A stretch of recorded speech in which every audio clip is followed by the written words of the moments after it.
Je vous bénisse à tous, mes frères et sœurs.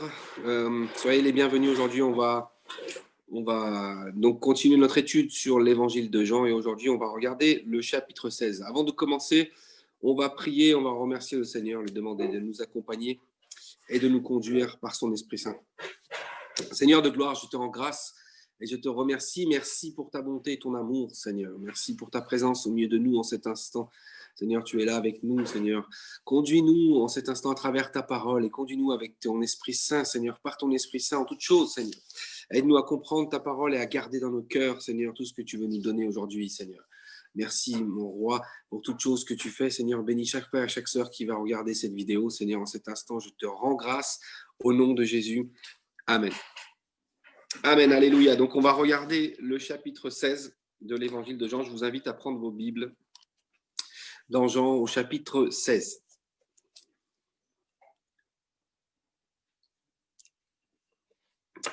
L'évangile de Jean, chapitre 16, la parole de Dieu nous dit ici: « Je vous ai dit ces choses afin qu'elles ne soient pas pour vous une occasion de chute.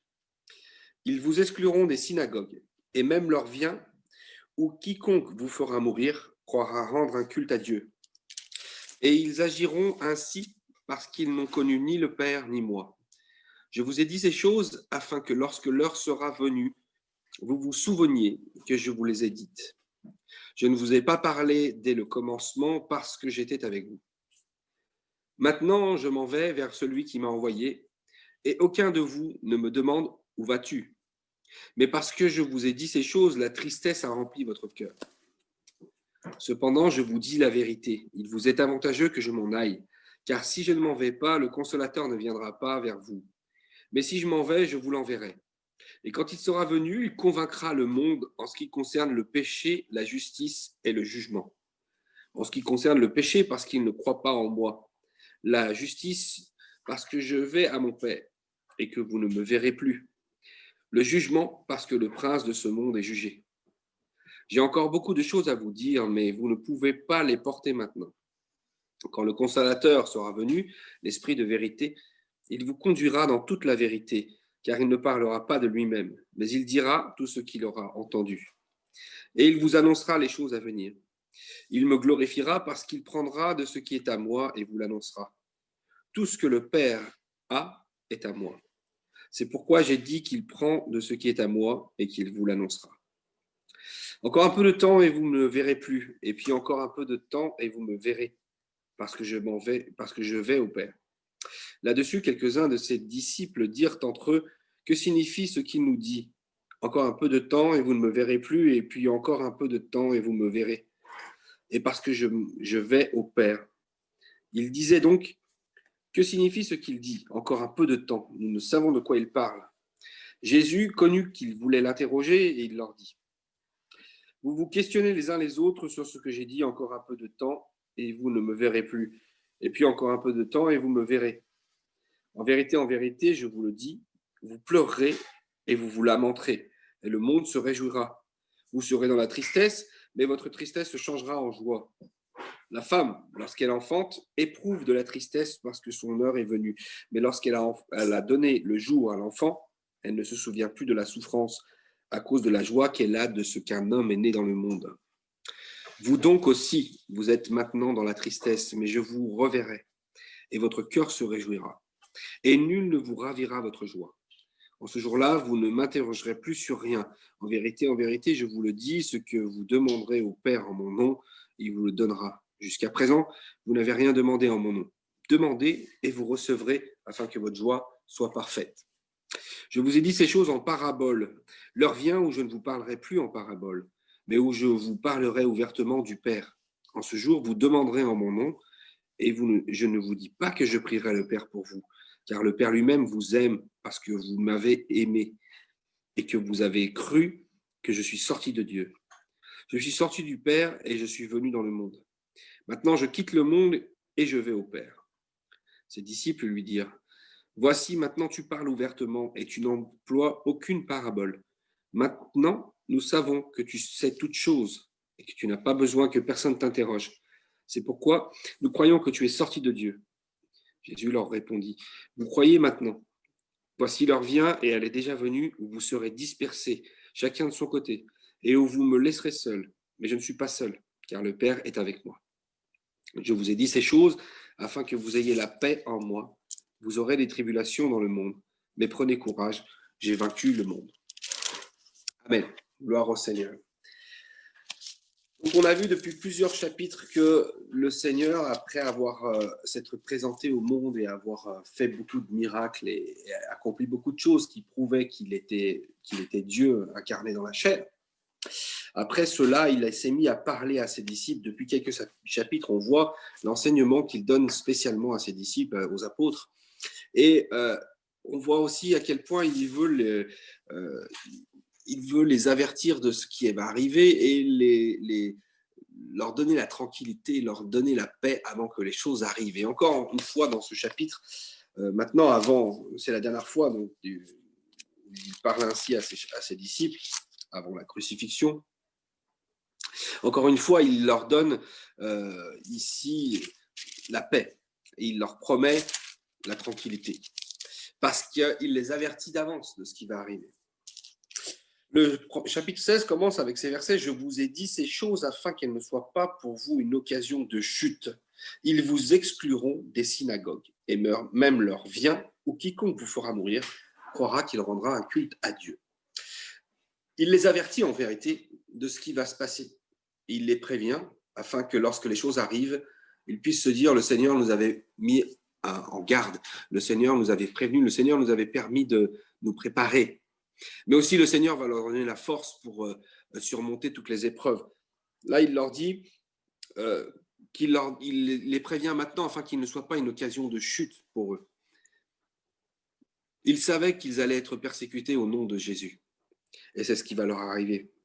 Et il leur dit d'abord qu'ils vont être exclus des synagogues, parce que pour un juif, être exclu de la synagogue, c'était un vrai problème. On l'a vu tout au long de l'évangile, que la plupart des gens qui ne voulaient pas faire profession de suivre Jésus-Christ, ils en avaient peur, ils avaient peur qu'on les interdise de venir au temple, qu'on les interdise de rentrer dans les synagogues. Parce que ça avait beaucoup d'importance pour le peuple juif de pouvoir avoir accès à la synagogue, parce que c'était l'endroit où on allait louer et adorer le Seigneur.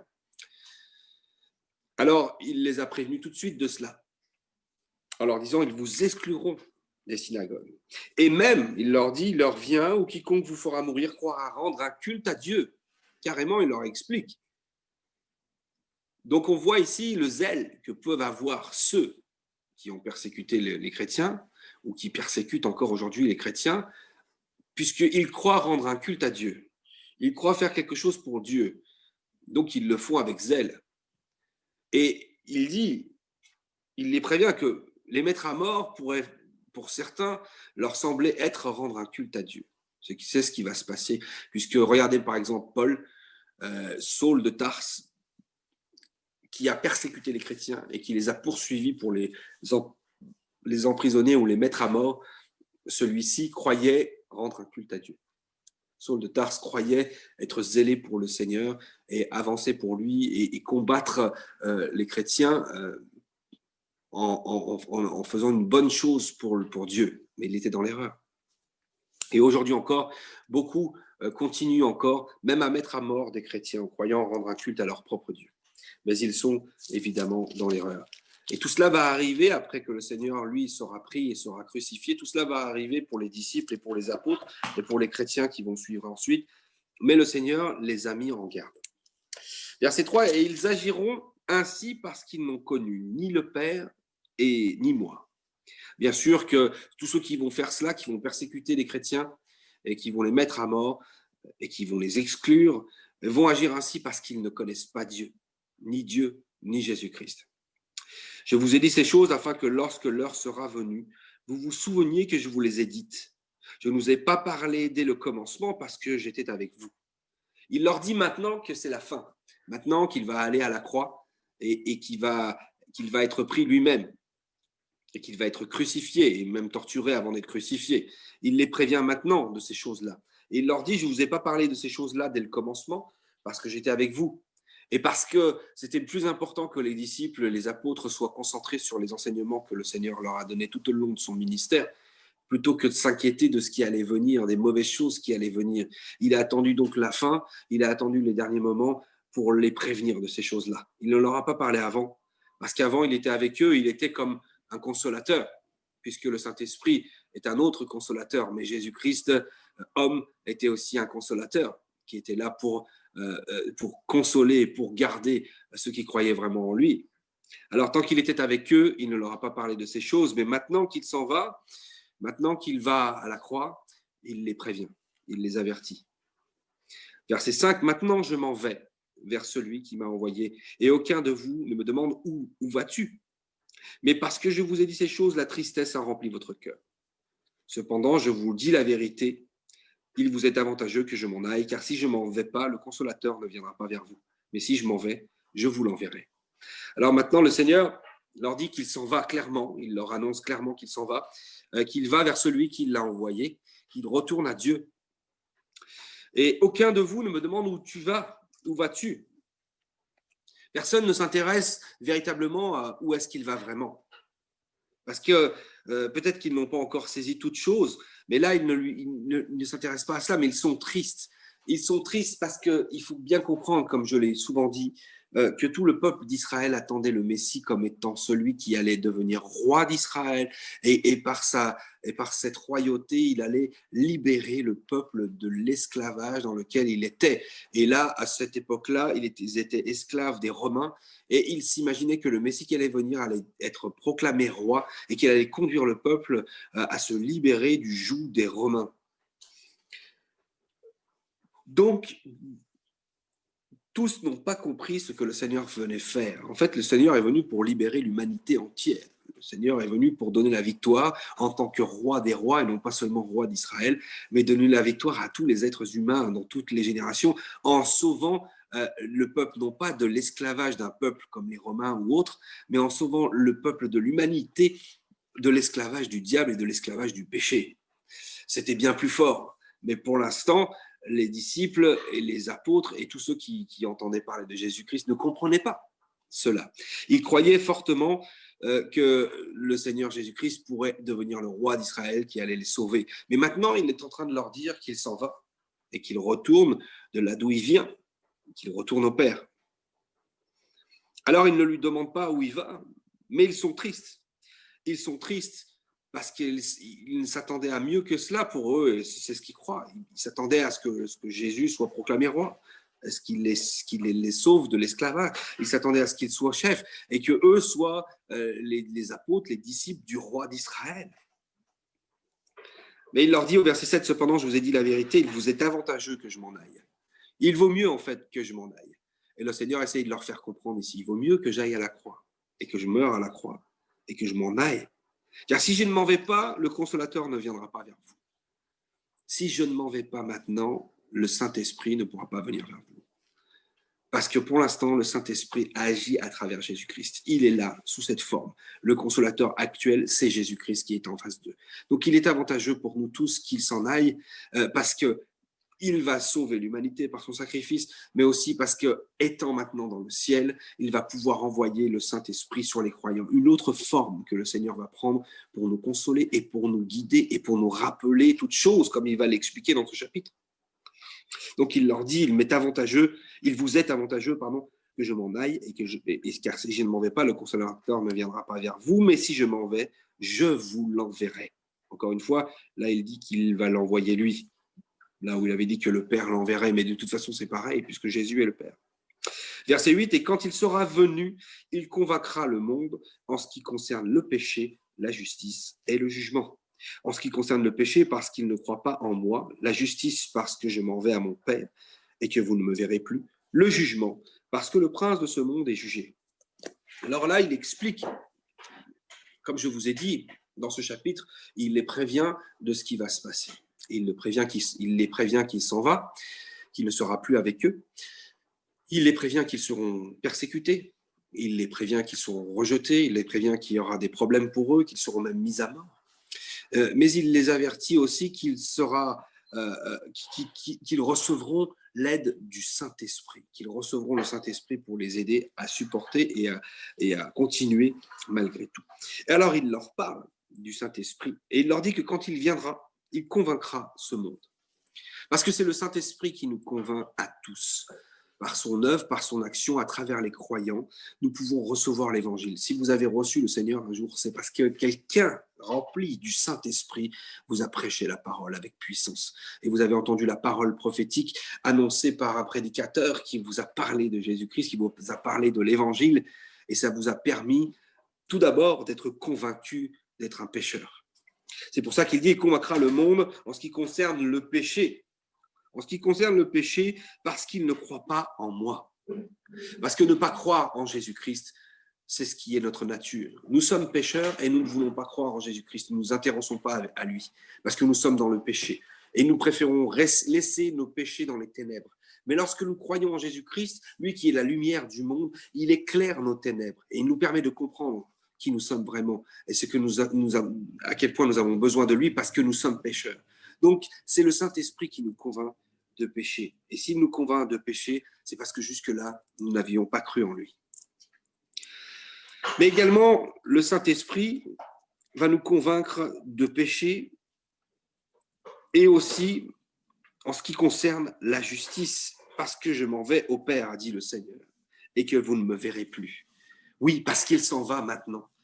Et il s'en va parce qu'il va à la croix. Il va à la croix, il va être crucifié, il va être assassiné, enseveli, et il va ressusciter, puis monter au ciel, remonter auprès de Dieu, remonter auprès du Père. Et ça, c'est la justice. La justice, c'est ça. Parce que Dieu est bon, Dieu nous aime, et Dieu veut nous pardonner nos péchés, mais est-ce que ça serait juste si il nous remettait nos péchés comme ça, gratuitement? C'est ce qu'il fait, il le fait gratuitement, mais pour cela, il a appliqué la justice. Parce que la loi qui nous condamne, la loi qui pose sur nous une condamnation à cause de nos péchés a été accomplie, puisque la condamnation n'a pas été enlevée, supprimée, mais non, la condamnation est bien tombée, et elle est tombée sur Jésus-Christ. La justice, c'est justement parce qu'il s'en va, parce que Jésus maintenant va à la croix et qu'il va monter dans le ciel. C'est ça la justice.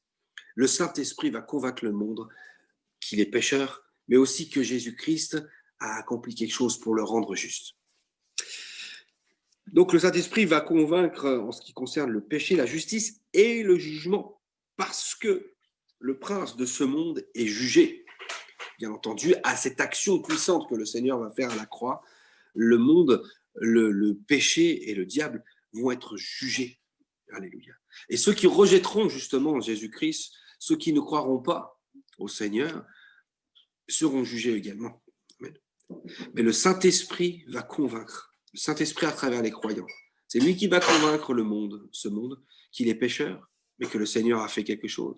Et qu'il est important pour nous de nous identifier à ce sacrifice que Jésus-Christ a fait pour nous, en étant baptisés au nom de Jésus et en vivant une vie chrétienne, en suivant les préceptes du Seigneur, pour éviter le jugement.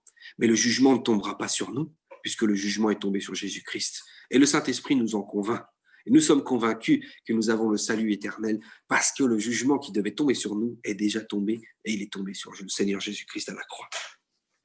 Donc oui, il nous est effectivement avantageux que le Seigneur s'en aille et que le Saint-Esprit vienne. Parce qu'alors là, ça veut dire qu'il a accompli ce qu'il faut pour que le Saint-Esprit puisse convaincre de péché, de justice et de jugement. Verset 12. J'ai encore beaucoup de choses à vous dire, mais vous ne pouvez pas les porter maintenant. Quand le Consolateur sera venu, l'Esprit de vérité, il vous conduira dans toute la vérité, car il ne parlera pas de lui-même, mais il dira tout ce qu'il aura entendu, et il vous annoncera les choses à venir. Il me glorifiera parce qu'il prendra ce qui est à moi et vous l'annoncera. Tout ce que le Père a est à moi. C'est pourquoi j'ai dit qu'il prend ce qui est à moi et qu'il vous l'annoncera. Le Seigneur les avertit. Il leur dit, j'ai encore beaucoup de choses à vous dire. Mais comme je vous l'ai dit, ces chapitres que nous sommes en train de lire en ce moment même, ce sont les chapitres où le Seigneur va enseigner spécialement les apôtres, va leur dire des choses très importantes par rapport à ce qui va se passer, par rapport à, il va les consoler, par rapport à leur donner la paix, par rapport à les prévenir de ce qui va se passer et comment ça va se passer, mais aussi pour leur annoncer des promesses. Il est en train de leur dire ces choses, mais à partir de la fin de ce chapitre, et un petit peu le chapitre suivant, mais le chapitre suivant, c'est surtout la prière de Jésus-Christ pour eux. Après cela vient la crucifixion. Après cela, le Seigneur Jésus-Christ ne va pas encore leur dire beaucoup de choses. Il leur dira encore des choses après la résurrection. Il va leur enseigner encore beaucoup de choses après la résurrection. Et puis après, il leur enseignera d'autres choses d'une autre manière, à travers le Saint-Esprit. Mais quand il leur dit « j'ai encore beaucoup de choses à vous dire, mais vous ne pouvez les porter maintenant », c'est quelque chose que nous, les croyants, nous devons comprendre aussi. Il est important pour nous de comprendre les choses une après les autres, les unes après les autres. Pas la peine de vouloir aller profondément dans la parole alors que je n'ai pas encore compris l'évangile. L'essentiel pour quelqu'un qui ne connaît rien, c'est d'abord de comprendre les choses simples. C'est d'abord d'apprendre ce que le Seigneur a fait pour lui. Après, plus tard, il ira plus loin dans l'étude de la parole de Dieu. Après, plus tard, quand on a compris certaines choses, on peut aller plus loin. Ce n'est pas la peine de vouloir étudier le prophète Daniel ou l'Apocalypse alors qu'on vient à peine de devenir chrétien. On doit apprendre les choses pas après pas, petit à petit. C'est pour ça que le Seigneur a dit « j'ai encore beaucoup de choses, mais vous ne pouvez pas les porter pour l'instant ». Comprenons que s'il a dit ça aux apôtres, il nous le dit à nous aussi. Ce n'est pas la peine de vouloir aller trop loin si on n'a pas compris les choses qui sont les choses de base, les choses simples. Le Seigneur nous dit que la parole de Dieu, nous devons la désirer comme des enfants nouveau-nés qui désirent le lait spirituel. Le lait spirituel de la parole. D'abord, commençons par boire le lait, c'est-à-dire les choses simples que le Seigneur veut nous donner. Et quand nous serons plus spirituels, plus forts dans la chrétienté, alors là, nous irons chercher ce qui est plus solide, ce qui est plus dur, ce qui est plus consistant. Mais ne cherchons pas à aller trop loin, alors que nous avons simplement besoin d'apprendre les choses basiques. Vous voyez ici, le Seigneur leur montre, pour l'instant, j'ai encore beaucoup de choses à vous apprendre, c'est évident. Mais vous ne pouvez pas les porter pour l'instant. Parce que déjà, ils ont du mal à comprendre ce qu'il est en train de leur dire. Il est en train de leur dire qu'il va aller à la croix, qu'il va aller au Père, et ils ne comprennent pas encore. Alors, comment est-ce qu'il va leur parler de la suite? Comment est-ce qu'il va parler de choses encore plus extraordinaires? Mais ne vous inquiétez pas, le Seigneur va le faire plus tard. Même à Jean, qui est présent et qui écoute là en ce moment ce que le Seigneur dit, il va lui révéler tout l'Apocalypse, mais après, bien plus tard, quand ce sera le moment pour Jean de bien comprendre. Alors, il leur a dit, vous ne pouvez pas encore les porter. Mais quand le Consolateur sera venu, l'Esprit de vérité, il vous conduira dans toute la vérité. Il y a des choses que le Seigneur a encore à révéler à tous, mais pour l'instant, ce n'est pas possible parce qu'ils ne pourront pas avoir la compréhension suffisante. Mais par contre, le Saint-Esprit, quand ils seront remplis du Saint-Esprit, là, le Saint-Esprit les conduira dans toute la vérité, car il ne parlera pas de lui-même, mais il dira tout ce qu'il aura entendu et vous annoncera les choses à venir. C'est ce que je vous ai dit. Jean a reçu les choses à venir. Il a reçu l'Apocalypse complètement. Et nous tous, nous avons reçu l'Apocalypse à travers l'action du Saint-Esprit et à travers notre frère Jean qui l'a reçu et qui nous l'a transmis. Amen, gloire au Seigneur. C'est bien à travers le Saint-Esprit que nous sommes enseignés des choses à venir. Il me glorifiera parce qu'il prendra ce qui est à moi et vous l'annoncera. Jésus-Christ dit qu'il sera glorifié par l'action du Saint-Esprit parce que le Saint-Esprit prendra ce qui appartient à Jésus-Christ et nous le donnera et nous l'annoncera. Mais là, au verset 15, encore une fois, il nous montre qu'il est Dieu en disant « Tout ce que le Père a est à moi ». C'est pourquoi j'ai dit qu'il prend tout ce qui est à moi et qu'il vous l'annoncera. Il dit ici « Tout ce que le Père a est à moi », parce qu'il est lui-même le Père. Et c'est pour ça qu'il a dit que le Saint-Esprit nous annoncera ce qui est à lui. En fait, le Saint-Esprit nous annoncera ce qui est à Dieu, ce qui est au Père. Oui, nous ne sommes peut-être pas encore capables de comprendre toutes choses, mais lorsque nous sommes remplis du Saint-Esprit, le Seigneur ouvre nos yeux et nous fait comprendre d'autres choses, de nouvelles choses, des choses merveilleuses. Comme dit Jérémie, des grandes choses que nous ne connaissons pas. Invoquons le Seigneur et il nous apprendra de grandes choses, des choses cachées que nous ne connaissons pas encore. Alléluia. Verset 16, encore un peu de temps et vous ne me verrez plus. Et puis encore un peu de temps et vous me verrez parce que je vais au Père. Là-dessus, quelques-uns de ses disciples dirent entre eux, que signifie ce qu'il nous dit? Encore un peu de temps et vous ne me verrez plus, et puis encore un peu de temps et vous me verrez. Et parce que je vais au Père. Il disait donc, que signifie ce qu'il dit? Encore un peu de temps, nous ne savons de quoi il parle. Les disciples ne comprenaient pas ce que le Seigneur disait. Et aujourd'hui encore, moi-même, je vous dis que je ne peux pas avoir de certitude sur ce que le Seigneur vient de dire. Il leur a dit encore un peu de temps et vous ne me verrez plus, et puis encore un peu de temps et vous me verrez, parce que je m'en vais au Père.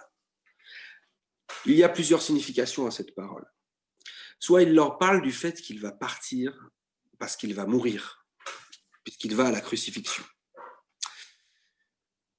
Et 3 jours après être mort, à être enseveli, il va ressusciter.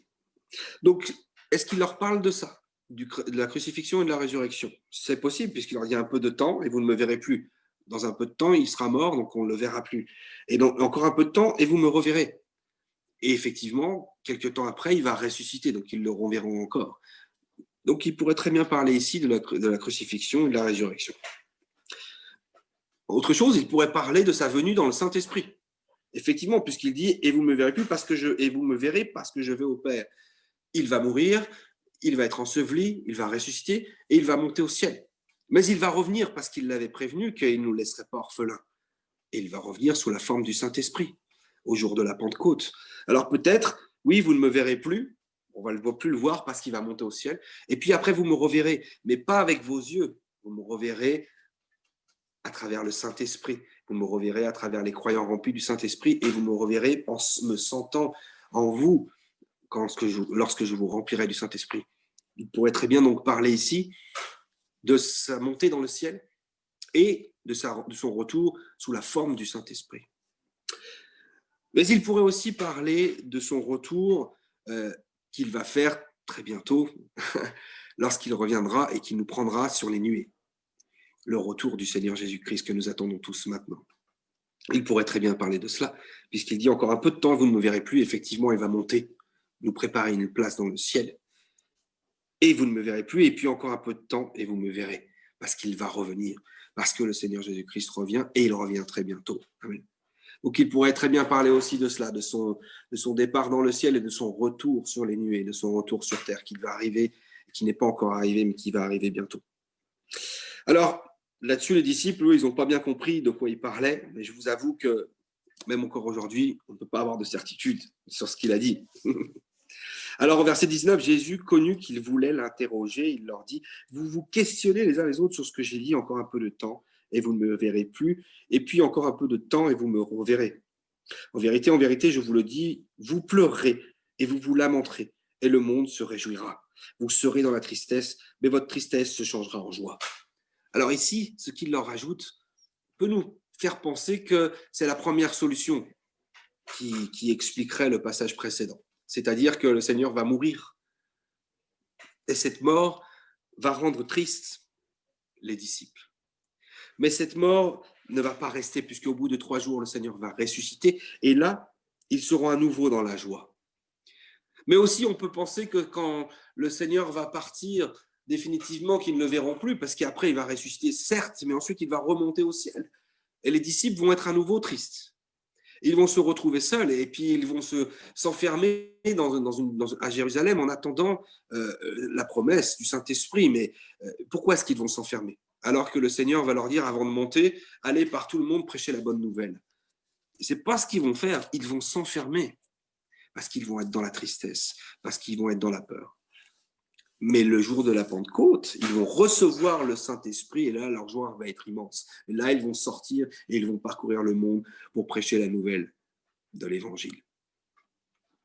Aussi, nous pouvons être attristés aujourd'hui encore parce que le Seigneur n'est toujours pas revenu, parce qu'il est encore dans le ciel et que nous avons des tribulations dans le monde. Nous sommes persécutés encore aujourd'hui et nous avons des difficultés en tant qu'être humain qui se bat contre la chair et contre le péché. Mais quand le Seigneur reviendra dans le ciel et qu'il nous prendra avec lui dans les nuées, là, notre joie sera complète. Donc, encore une fois, ces paroles qui donnent le Seigneur là pourraient correspondre aux trois choses qu'on peut comprendre, soit la résurrection du Seigneur, soit l'envoi du Saint-Esprit, soit le retour de Jésus-Christ. Alors, il leur explique, en vérité, je vous le dis, vous pleurerez et vous vous lamenterez. Et le monde, par contre, lui, se réjouira. Oui, parce que le monde se réjouit sans Jésus-Christ. Le monde se réjouit à la mort de Jésus-Christ. Le monde se réjouit à ne pas croire dans le Saint-Esprit. Le monde se réjouit à voir que Jésus-Christ n'est toujours pas revenu aujourd'hui. Mais votre tristesse se changera en joie. Oui, nous pouvons être attristés parce que Jésus est mort, mais nous pouvons être dans la joie parce qu'il est ressuscité. Nous pouvons être attristés parce que le Seigneur est monté au ciel, mais nous pouvons être dans la joie parce qu'il nous envoie son Saint-Esprit. Nous pouvons être attristés parce que le Seigneur n'est toujours pas revenu, mais nous pouvons être dans la joie parce qu'il revient bientôt. Amen.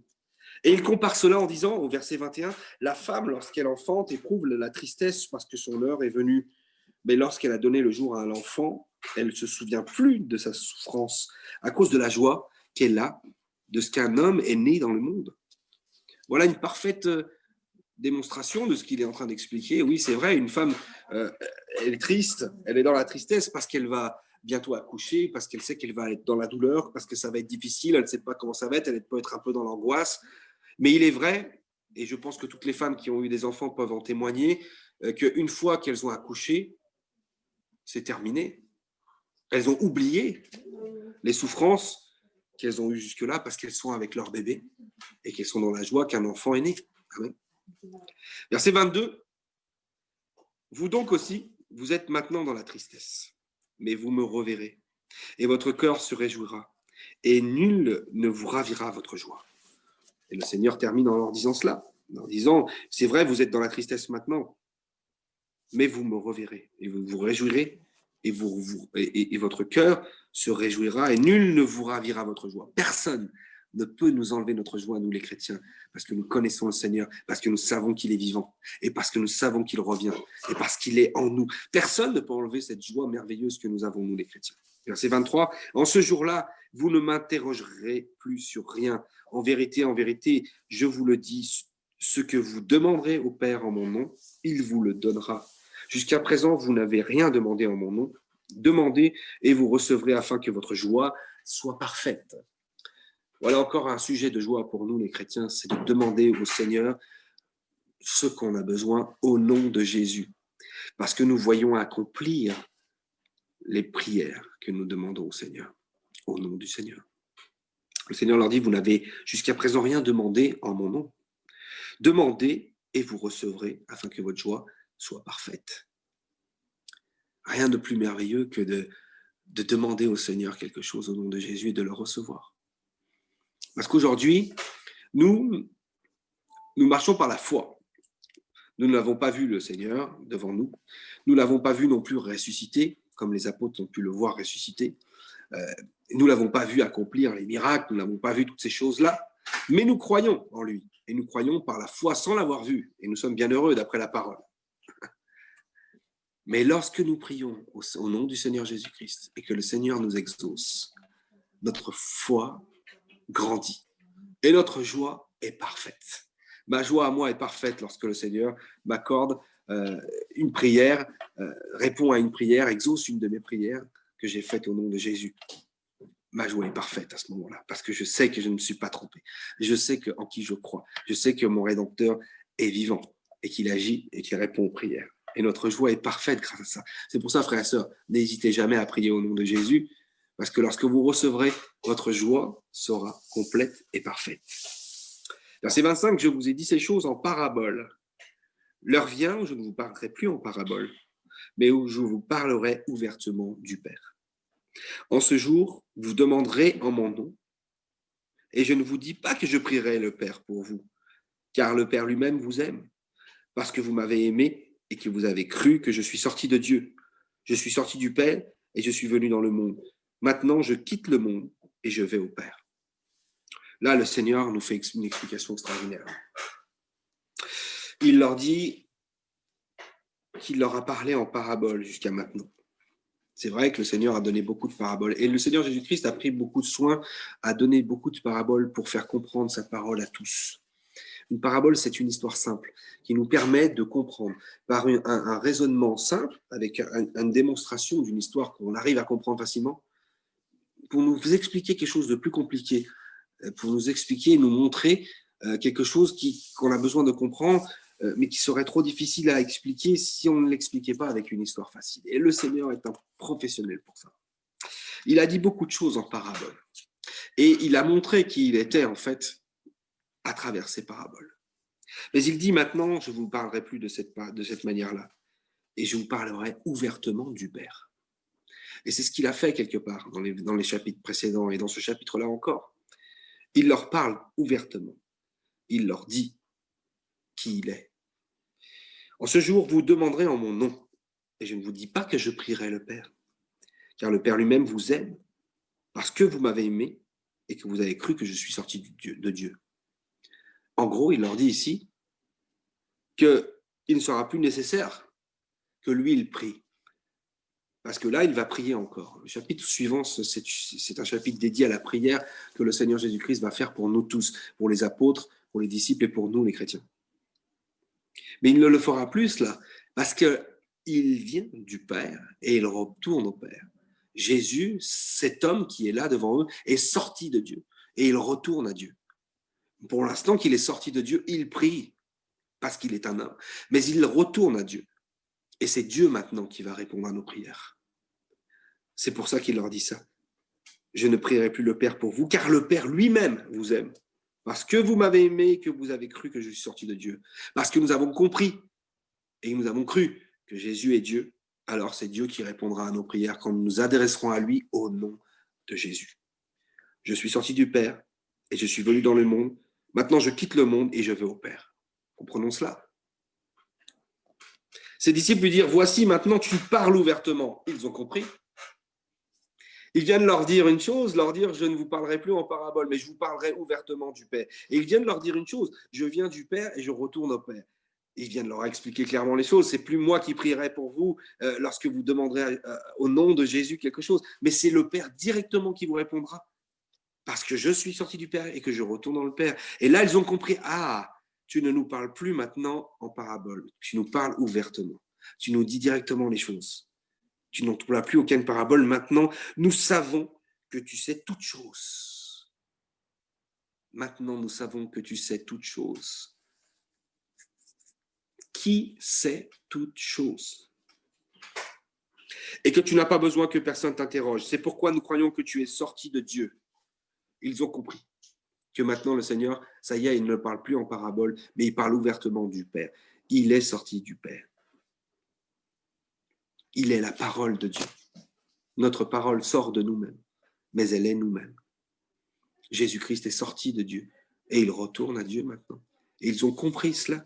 Ils ont compris que maintenant il leur parle directement. Ils ont compris qu'il sait toutes choses. Qui est omniscient? Savoir toutes choses, c'est être omniscient. Qui est omniscient? Dieu seul est omniscient. Ils ont compris cela. Verset 31, Jésus leur répondit, vous croyez maintenant. Voici l'heure vient, et elle est déjà venue, où vous serez dispersés chacun de son côté, et où vous me laisserez seul. Mais je ne suis pas seul, car le Père est avec moi. Alors le Seigneur leur dit, ok, maintenant vous comprenez. Maintenant vous croyez. Vous croyez maintenant. Mais il les avertit encore, parce que tout ce discours qu'il leur donne depuis le début de ce chapitre, il sert à ça. Les avertir, les prévenir, les consoler, leur donner un espoir, leur donner la paix et la tranquillité. Alors il les prévient. L'heure, elle est là, elle est déjà venue, où chacun de vous sera dispersé, chacun de son côté. Parce que lorsqu'ils vont venir prendre le Seigneur, ils vont tous partir, de chacun de leur côté. Et ils vont se disperser. Et le Seigneur seul va assumer ce que personne d'autre ne peut assumer, de recevoir la sanction des péchés du monde, de recevoir la condamnation de l'humanité sur lui. Il leur dit, vous allez disperser chacun de son côté et vous me laisserez seul. Mais je ne suis pas seul, parce que le Père est avec moi. Là, Jésus-Christ va devoir accomplir quelque chose dans son humanité. Il va être torturé, il va être crucifié, il va prendre notre condamnation sur lui en tant qu'homme, en tant que l'agneau de Dieu qui ôte les péchés du monde. Ça va lui arriver très bientôt, ça va lui arriver maintenant. L'heure vient, elle est déjà venue, où tous vont l'abandonner. Mais il n'est pas seul, parce que Dieu, lui, ne l'abandonnera jamais.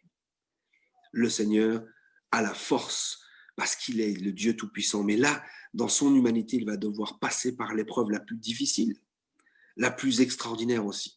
Cette épreuve qui va nous donner à nous le salut, qui va nous permettre à nous d'avoir nos péchés pardonnés et le recevoir la vie éternelle, le salut éternel. Verset 33, je vous ai dit ces choses afin que vous ayez la paix en moi. Vous aurez des tribulations dans le monde, mais prenez courage, j'ai vaincu le monde. Voilà comment il termine ce chapitre. Le Seigneur prévient les apôtres. Il leur dit tout. Il leur dit qu'il s'en va. Il leur dit qu'ils vont être persécutés. Il leur dit qu'ils auront aussi la victoire. Il leur annonce qu'il va les consoler par le Saint-Esprit. Il leur annonce qu'il leur enseignera toutes choses, des choses qu'il ne peut pas là encore leur enseigner pour l'instant parce qu'ils ne sont pas prêts à les recevoir. Mais il leur dit qu'ils les recevront lorsque le Saint-Esprit viendra, parce que le Saint-Esprit parlera de la part de Dieu et qu'il nous annoncera toutes choses. Il leur dit qu'il a annoncé ces choses avant qu'elles arrivent, afin qu'on puisse avoir la paix, afin que les disciples puissent avoir la paix. Ils vont bientôt voir le Seigneur Jésus-Christ qui va être pris, qui va être torturé, qui va être assassiné, qui va être enseveli. C'est quelque chose qui va être dur. Alors il les prévient que ça va être difficile, mais qu'il a vaincu. Et cette dernière phrase qu'il dit ici est pour nous. Vous aurez des tribulations dans le monde, mais prenez courage, j'ai vaincu le monde. Alléluia. Oui, les disciples vont avoir des tribulations. Maintenant et après ça, pendant encore très longtemps, jusqu'à la fin de leur vie en fait, ils vont avoir des problèmes, ils vont avoir des difficultés, ils vont avoir des tribulations dans le monde. Mais le Seigneur leur a dit, prenez courage parce que j'ai vaincu le monde. Et il nous dit cela à nous encore aujourd'hui. Oui, nous allons avoir des tribulations parce que nous sommes des chrétiens. Oui, nous pouvons être persécutés, nous pouvons avoir des problèmes, nous pouvons être rejetés, nous pouvons être incompris, nous pouvons être raillés. Les gens peuvent se moquer de nous. Mais nous devons prendre courage parce que le Seigneur a vaincu ce monde. Et nous sommes victorieux parce que nous sommes en Christ. Nous sommes dans le victorieux, celui qui nous a donné la victoire. Nous sommes en lui. S'il a vaincu le monde, lui qui marche devant nous et derrière nous, alors nous sommes victorieux du monde aussi. Et aussi, en tant que chrétiens aujourd'hui, nos difficultés, elles sont dans les tentations, dans le péché que ce monde nous propose, dans toutes ces choses-là qui font que nous ne pouvons pas être parfaitement en harmonie avec le Seigneur à cause du mal, à cause du péché, à cause de la chair, à cause de ces choses-là. Mais nous devons avoir confiance dans notre Seigneur Jésus-Christ. Il a vaincu ce monde. Il a vaincu le péché. Il a vaincu la mort. Il a vaincu Satan. Il a eu la victoire sur toutes ces choses-là. Et il est victorieux et il est en nous aujourd'hui. Et il nous conduit, frères et sœurs. Il nous guide. Et il est avec nous pour nous aider à avoir la victoire. Nous sommes victorieux parce que nous sommes avec le victorieux. Et nous avons en nous et avec nous le victorieux, celui qui a eu la victoire. Alléluia, gloire soit rendue à notre Seigneur. Ainsi s'achève ce chapitre 16 qui donne encore une dernière paix. Pas la paix du monde, mais la paix du Christ à ses disciples avant que tout soit terminé, avant la crucifixion, avant cette dure épreuve qui va arriver. Et on verra la semaine prochaine sur le chapitre 17, justement, cette magnifique prière maintenant que le Seigneur va faire. La toute dernière chose qu'il fera, c'est cette prière qu'il va faire pour les disciples, pour les apôtres, en fait pour nous tous les chrétiens. On termine sur ça, frères et sœurs, on va prier, remercier le Seigneur pour sa parole, lui rendre grâce. Et on va le faire au nom de Jésus comme il nous l'a permis de le faire. Alléluia. Seigneur de gloire, je te remercie et te rends grâce en cet instant. Merci pour cette parole merveilleuse que nous avons pu lire encore aujourd'hui. Tu es merveilleux, Seigneur, parce que même dans les difficultés que tu es seul à prendre, que c'est toi qui vas prendre toute la difficulté sur toi. C'est toi qui vas prendre toute la tribulation sur toi. C'est toi qui vas prendre toute la condamnation sur toi. Mais même là, tu vas consoler. Même là, tu vas préparer tes enfants.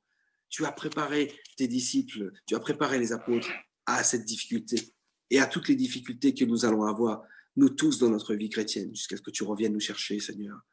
Parce que tu es bon et parce que tu penses à nous, Seigneur. Tu nous aimes tellement que même lorsque c'est toi qui prends toute la difficulté, tu penses à la difficulté que nous aurons. Oh Seigneur, tu es merveilleux, tu es bon. Ton amour est insondable, Seigneur. Je te remercie, Seigneur, et je te prie par ton Saint-Esprit de remplir tes enfants et de donner à chacun de nous la force pour résister à toute tentation, à toute tribulation, en ton nom saint, dans le nom de Jésus.